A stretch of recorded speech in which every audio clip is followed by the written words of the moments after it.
आज पहले तो मैं नमन करता हूँ गांधी को और शोक श्रद्धांजलि व्यक्त करता हूँ।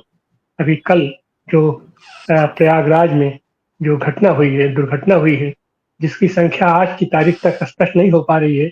अभी तक सरकारी आंकड़ा है कि 45 लोग मर गए हैं और शायद वो सैकड़ों के ऊपर वहां जा रही है।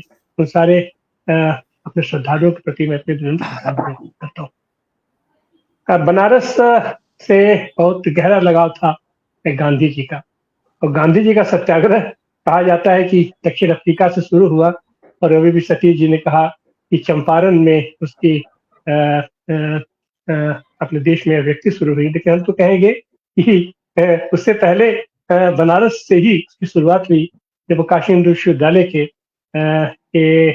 वो समारोह में आए थे, स्थापना समारोह में आए थे, और वहां जिस तरीके से उन्होंने अपनी बातें खुल करके प्रेम पूर्वक बातें कही, सबको नागवार लगा, सारे लोग मंच से चले गए, सारे लेकिन फिर भी उन्होंने अपनी बात रखा। और बात रखने का अंदाज जो उनका था कि अपने विद्यार्थियों से उन्होंने कहा कि क्या आप लोग हमारी बात सुनना चाहते हैं? ये लोग तो नहीं सुनना चाहते हैं, जो मंच पे लोग हैं, राजे रजवाड़े और अंग्रेज लोग तो हमारी बात नहीं सुनना चाहते हैं।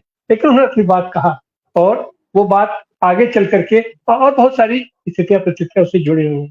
तो एक तो चीज यह है कि गांधी गांधी कोई व्यक्ति नहीं था, गांधी दर्शन है, गांधी जीवन पद्धति है, गांधी आदर्श है, गांधी जीवन मूल्य है। और उसके जो न्यू में है वो हमारा सत्य, अहिंसा और सत्याग्रह उसका है। और ये तीनों हथियार हमारे भारत के लिए कोई नए हथियार नहीं थे, जैसा अभी अभी सतीश जी ने कहा कि ये हथियार कोई नया हथियार नहीं था, लेकिन ये हथियार हमारे यहाँ पुराने शस्त्रागार में पड़ा हुआ था।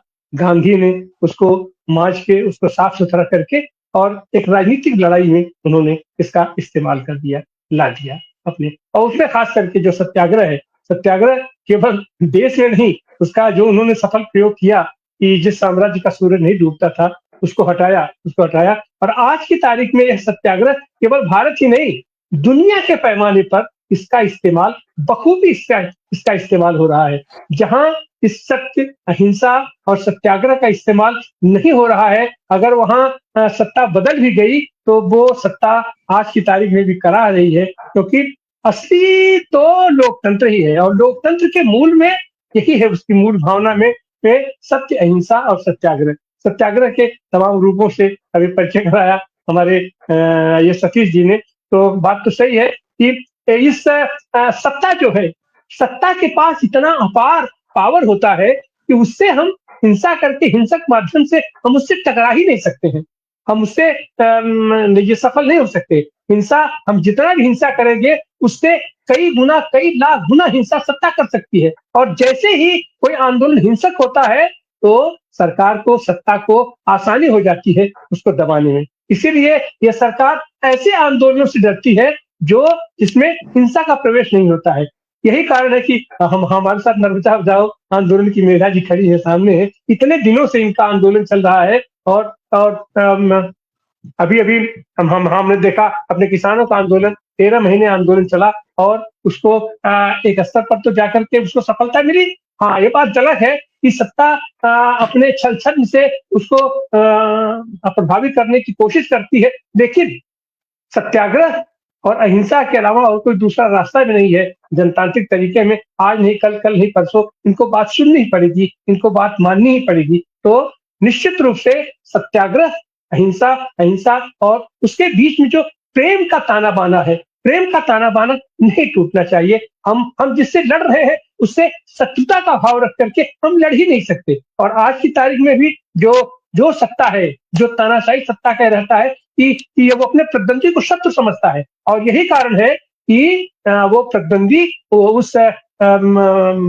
सफल नहीं हो पाता है, क्योंकि वहां पर प्रेम का मात्रा नहीं है। और सत्याग्रह में प्रेम, प्रेम से हम उसको जीतते हैं, हम उसको हराते नहीं हैं, बल्कि हम उससे हार भी जाते हैं। लेकिन उस हार में भी प्रेम का ताना बाना अगर बना रहेगा तो आने वाले दिनों में भी हमारा जनतंत्र मजबूत होगा। तो यही कारण है कि सत्याग्रह एक ऐसा हथियार है, एक ऐसा हथियार गांधी जी ने उसका प्रयोग करके दिखाया कि आज की तारीख में दुनिया के पैमाने पर, तो हमारे देश के पैमाने पर ये बहुत ही मजबूत हथियार है। और निश्चित रूप से जनतंत्र को मजबूत करने के लिए, लोकतंत्र को मजबूत करने के लिए ये हथियार बहुत ही ज़्यादा ज़रूरी और बहुत ही ज़्यादा कारगर और बहुत ही ज़्यादा मारक क्षमता रखने वाला है। बहुत-बहुत धन्यवाद। जी, बहुत-बहुत धन्यवाद डॉक्टर आनंद प्रकाश तिवारी जी। आपने चलते-चलते बहुत सही बात कही कि सत्याग्रह एक ऐसा अधिकार है, सॉरी हथियार है, जो गांधी जी ने हमारे देश की आज़ादी के लिए अंग्रेज़ों को खिलाफ उपयोग किया और अब इसी सत्याग्रह के हथियार को पूरा देश और पूरे विश्व ने स्वीकारा है।